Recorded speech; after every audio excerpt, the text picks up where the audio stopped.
Welcome to ACP, the Amazon Connect podcast. This is the show that focuses on Amazon Connect and related technologies.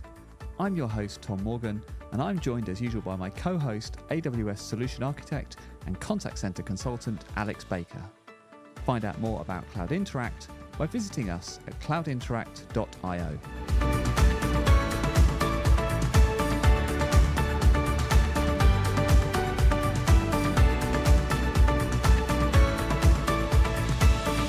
It's time for another ACP. This episode, we are going to be talking all about the humble call recording.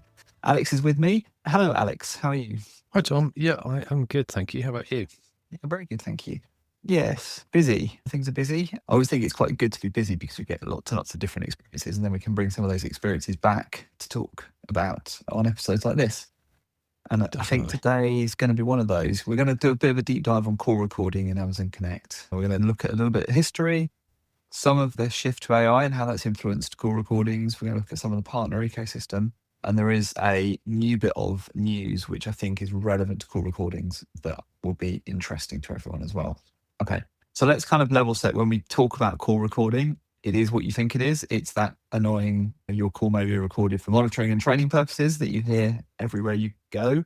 And it feels like it completely ubiquitous now. I think there was a time, wasn't there, where it was a bit of a novelty in contact centers. I can remember growing up as it was coming out. And I think part of that sort of speaks a little bit to the history because it was historically quite hard to do and maybe expensive. And so there were only the times where you chose to do it sometimes. It feels like today, all calls commercially are recorded, certainly to contact centers are recorded all of the time.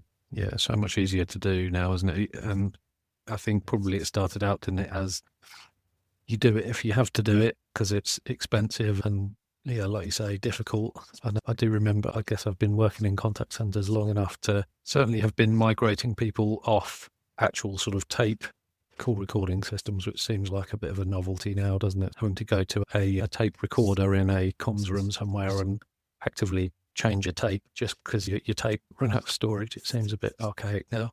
Yeah, but yeah, like I say, I can remember those days as well. And yeah, like DAT file, DAT tapes and all that sort of stuff. But I suppose there's been that change from analog to digital.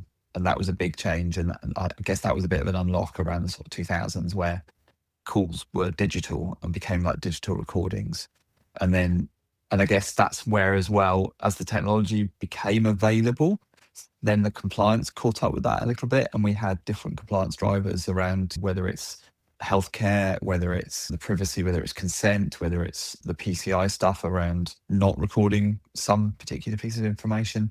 But then also in the finance sector, making sure you do record certain things and keep them. So there's a lot of sort of compliance rules and stuff tied up with recording as well, aren't there? Yeah, for sure. And we come up against those to some extent with a lot of our customers. Yeah, you search things like PCI. We have a big healthcare customer, so HIPAA over in the US, and then around TCPA as well, more related to outbound dialing maybe, but yeah. Various sets of regulations that we come up against fairly frequently. Yeah, yes. And so we ended up in a space where as digital became cheaper, I guess more and more calls were being recorded, but it was very much an insurance thing, wasn't it? It was like, we're going to record this just in case, or we're going to record it because then you're going to speak nicer to our agents. I always feel like a large part of that disclaimer is exactly that. It's a warning, right? It's a act nicely because we're recording. But what actually happens with that, though, is that most of those call recordings never get listened to. Can you just think about the hard drives that are recording those things in data centers everywhere? Like it's so write heavy, read never. Like if you think about QMing as well, and teams listen to some tiny sample of calls because it's not practical to scale to listen to every call or anything like that. So the calls are used for quality scoring, but so few of them. And then the rest of the calls are just kept in case of a complaint or some legal issue or something like that. That's just a sort of finite human resource thing, isn't it? There was never, and probably still isn't, the human availability to go through and listen to all of the recordings.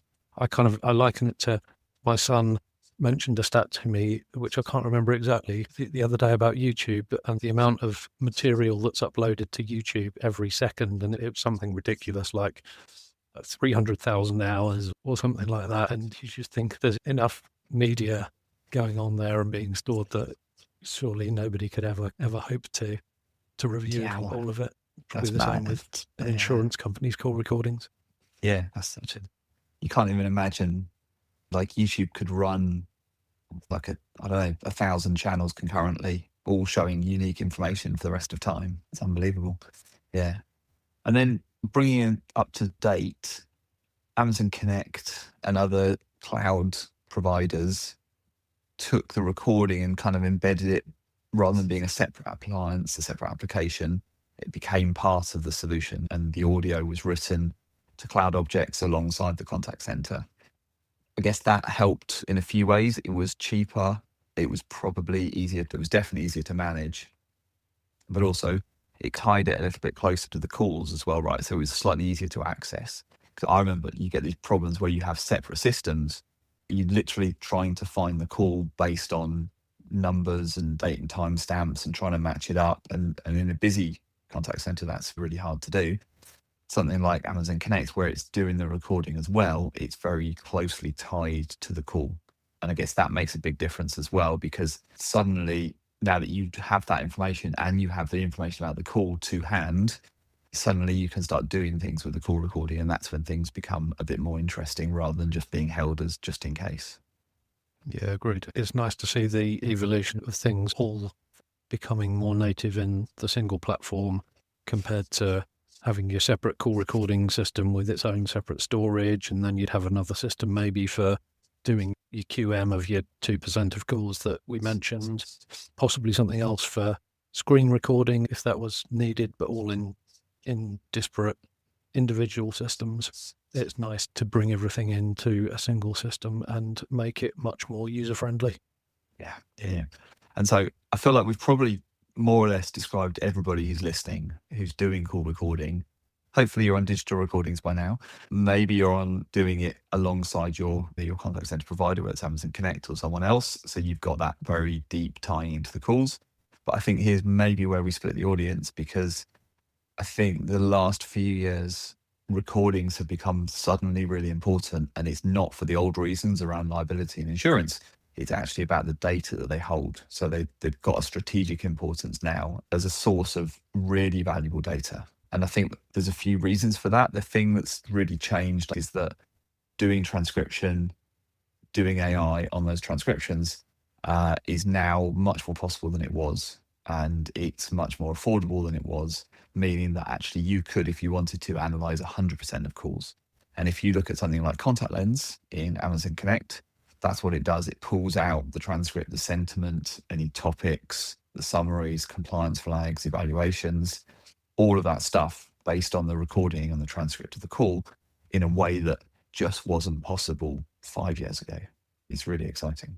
Yeah, and you make a good point in the notes that I'm looking at as well, that the fact that it's structured data, so you can do stuff with it, put it into a data lake and then visualize it in your own reporting and merge it together with some of your other data from other systems. It just expands the possibilities of things you can do with the data, rather than it just being a voice, just an audio recording. Yes, and I know the technology is there to do all this now. I don't know for lots of organizations whether they've really caught up to this idea of really valuing the data that's in their call recordings.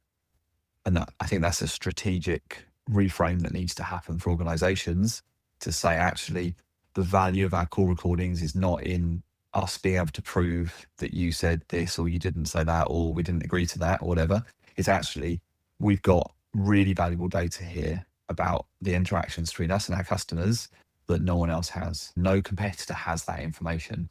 That information between the customer and the agent, that's really important. And we can get so much out of that. And so that's all tied up in your call recordings, and there's real value in your call recordings, I think. You hear that expression about data being the new oil or whatever it is, commodity. I'm sure we've had it mentioned in the past by guests on here. But yeah, I'm understanding that and knowing it about your own data and how you have that real rich seam of insights into what's going on. Yeah, I think you're right. I think it's important that everyone realizes the possibilities. Yeah, the possibilities. And let's be clear as well, actually, the risks. So there is some risk to doing this. It depends what you do with it. There are risks if you take the information and you feed it into a third-party AI that you haven't got clear agreements with. That data might leave your environment. So depending on some of those regulations we talked about earlier, like HIPAA or PCI, GDPR, that becomes really important. It brings into focus redaction, which is a kind of subset, if you like, of call recording, which is things like stripping off things like card numbers and PII from transcripts before they get stored. That becomes a really important feature of any call recording solution. I guess you can have a debate between whether you are optimistic and about recordings and their value and that they are super valuable and companies should be doing something with them, or this kind of skeptical view around we're taking more and more data into AI, we are increasing our breach surface area. It's more of a pain and a headache for compliance and governance. These are not things customers agreed to. I wonder, just anecdotally thinking about it, whether we're going to see a subtle shift in the disclaimer about call recordings to include the use of AI. That would be interesting. I'll give it probably should be happening already, because I imagine there are lots of call recordings that go through AI. Should we be told about them in the same way that we are told about call recordings? I don't know. What do you think? Yeah. So yes, probably, I think. And it's something that quite a few of our customers or our customers' customers are asking about. So where we're dealing with outsourcers. So people are becoming a bit more wise to the fact that it's happening and are asking the question about, okay, you've got this call recording, but actually what are you doing in addition to just holding the audio file? Are you putting it through some sort of AI tool? What does that do? People are, genuinely getting a bit more interested in the answers to those. And I think that you've always got to be mindful of the regulations. Yes, takes both sides of the debate. It's great that we're sitting on this massive, rich seam of data that we mentioned, but we've always got to be mindful of not only the regulations, but also probably what's morally the right thing to do as well. It's an interesting one. Yeah, to see how that evolves, whether we'll see a change to the recording disclaimers as well. All right, so let's talk a little bit about recordings in Amazon Connect. So just for people that don't know, so it is built into Amazon Connect, and is it as simple as just turning it on? Is there much setup that needs to happen? It is, basically that simple. So there's a block that you can put in your contact flows, and that there are a couple of other prerequisites. So setting up a storage location for your recorded media and that kind of thing. But even that's, it's a few clicks potentially. But in the contact flow, you put a set recording and analytics behavior block in there that then has various settings which you can use to record the customer, the agent, or both, and also the automated, so the IVR part of the interaction, whether that's just a standard touchstone IVR or whether it's a agentic AI. And we've mentioned that in the past, how it's really important to be able to record and review the conversations that customers are having with your AI agent as well as your live agent. Yes, definitely. It's another value in call recordings as well, isn't it? It's the evaluation part of agentic AI. You said data store, that's an Amazon S3 bucket that you own, sits in your AWS environment, your IT can control and manage and look after and secure. Yeah, exactly that, and encrypt and makes as secure as you would expect from AWS, really. And you made that important distinction that you mentioned around it being your data in your account and you owning the data, and it's not going out to another third party. Yes, that makes sense. And we talk about call recording. I know something that came into Connect a little while ago now was screen recording the agent's screen. That's kind of part of this as well. We're not going to talk about it loads, but just it's bundled up in the same thing. Again, that also goes into S3. Contact Lens does a bunch of analysis of information. Contact Lens also does that important redaction of PII that we spoke about. That's all kind of built in. Is that just a thing that you tick in the contact flow block as well? Yeah, the redaction is, so it's a part of that block that we mentioned, and you can select whether or not to redact PII, and you also have the flexibility to decide. There are around 40 available fields that it will attempt to redact, and you can choose which of those that you want to try and redact. For example, you could get as granular as taking out not only things like credit card details that probably most people would want to redact if they turned up, but also things like customer names, phone numbers, and things that, yes, it's PII, but sometimes it does have a benefit to keep it in if your human QA team are reviewing calls and things like that. The other thing that I did see an announcement, I think only in the last couple of days, is that you can now do some redaction within the screen recording as well. Wow, okay. Haven't had a chance to look at it, just saw the announcement, but it sounded like you can have certain, it mentioned URLs, it mentioned, redaction of certain URLs and applications. Maybe there's a sort of secure application on your agent's desktop that you don't want capturing in the screen recording. It sounds like you'd be able to exclude that now as well, which is useful. Oh, interesting. Okay. That's how you set it all up. Now, we talked a little bit about call retention, and I think this confuses people a little bit, and it confused me a little bit until I got my head around it, because I hear people say Connect only stores call recordings for 2 years.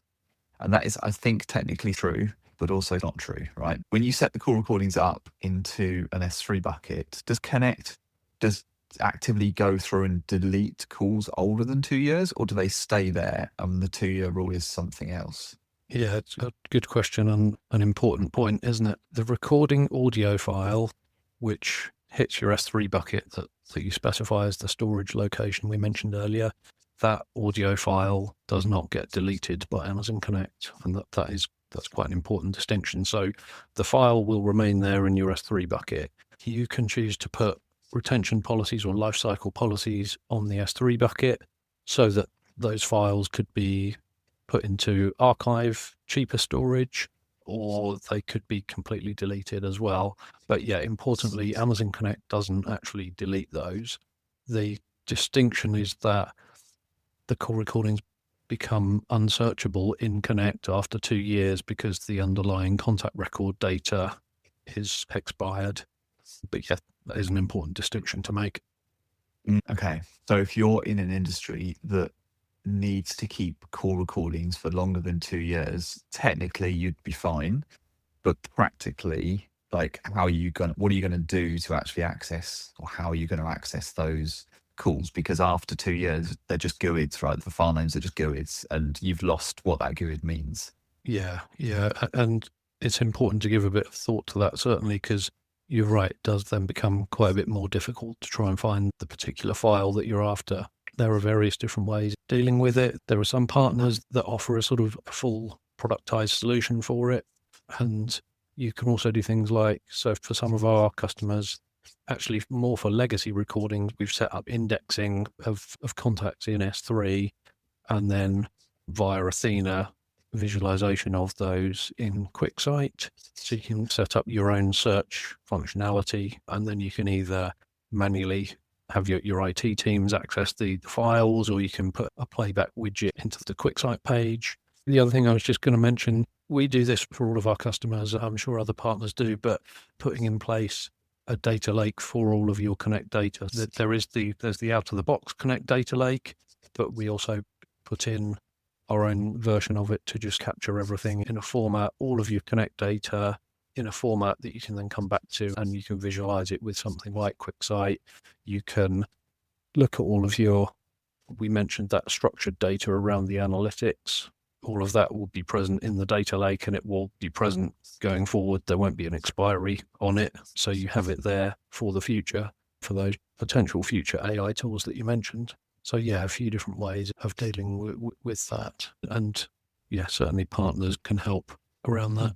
And it's interesting as well. I know, like, what I guess the right answer depends on who you are, but we see customers taking some different positions around call recording, from to keep everything forever, because why not? Storage is cheap. So find a partner, make a solution, do something, and then there's no reason not to keep every call forever, especially these days with AI, because how much more value will the AI of tomorrow be able to glean from 5, 10, 20 years of call recordings? There's a really strong argument there, I think, that training data, like, that's so personal to your organization, if it's still relevant after that time. Yeah, you can imagine, can't you, like an organization that you deal with on and off throughout your lifetime, whether it's a utility company or a bank or something like that. Imagine if I could have a conversation with an LLM that's been trained on literally every conversation I've ever had with my bank. It would be incredible, right? It'd be very powerful.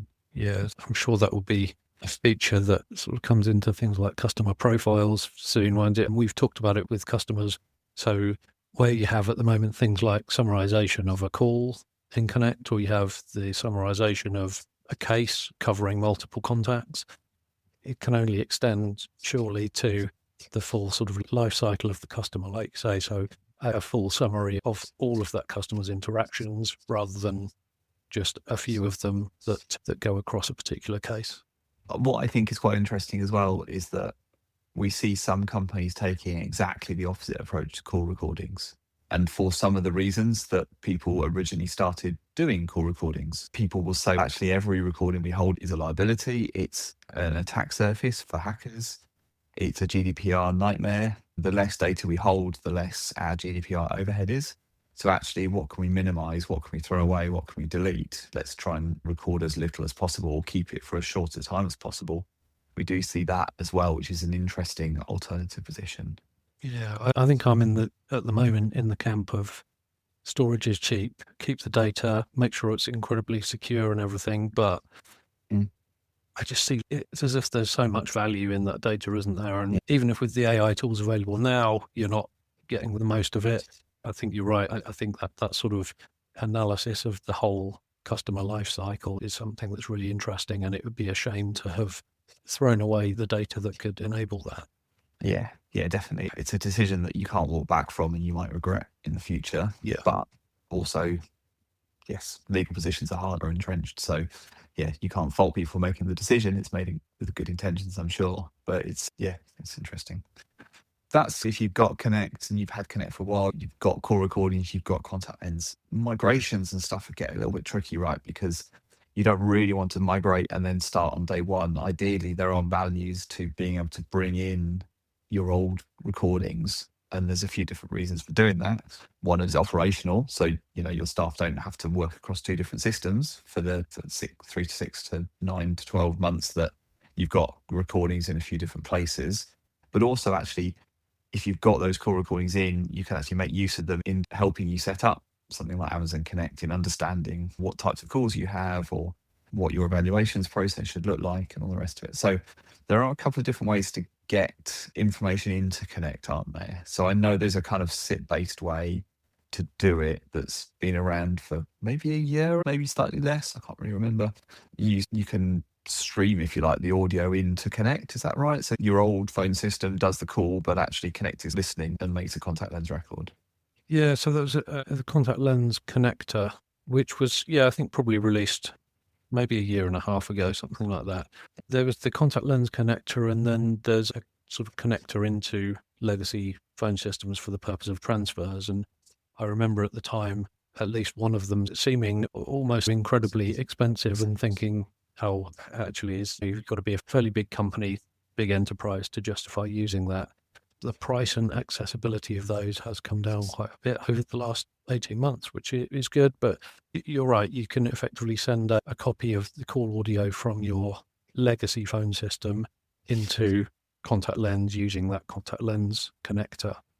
You can't go back in time, right? You'd have to decide that's what you want to do and then do it in parallel for a period of time to both places. And then when you're ready, do the cut over to Connect. Yeah. Great point. Yeah, really good point. And with that in mind, so thinking about if you wanted to take historical recordings and bring them into AWS and do something with them before you set up a connector or anything like that, there were also some potential options around that. So there was quite a nice sort of reference architecture put out there by somebody from AWS. Apologies, I can't remember who it was, but for a sort of post-call analytics import tool, which you could bring in call recordings from another location, dump them into S3, and the stack would do full transcription and analytics on those calls. The important distinction here, though, is that that wasn't in Amazon Connect. It was in AWS. So you have it natively within your AWS account, but it wasn't into Connect itself.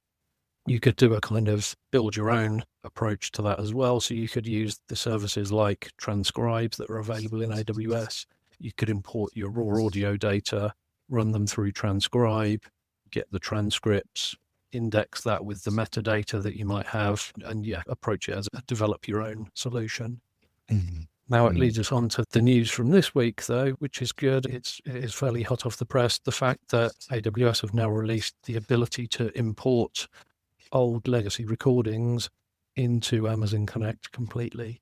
So the nice thing about that is obviously you get to, within the same tools, the same portal that you're looking at your calls going forward into the Amazon Connect world, you can also look back at your old historical recordings, which I think is great news.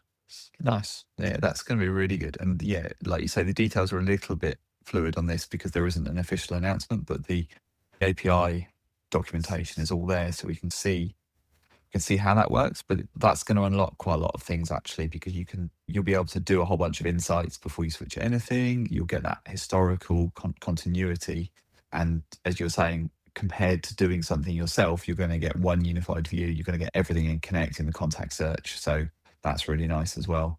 We know a little bit about how it works, don't we? There's 3 different API calls, some of which we knew about already, and I think one might be new. What's important actually to underline is that this is not a out of the box, tick something in Connect and have it do it, or throw it a load of files and it'll do it. There is development work somebody needs to do here. So this is something that you could do, or you could use a partner to do, or anything like that.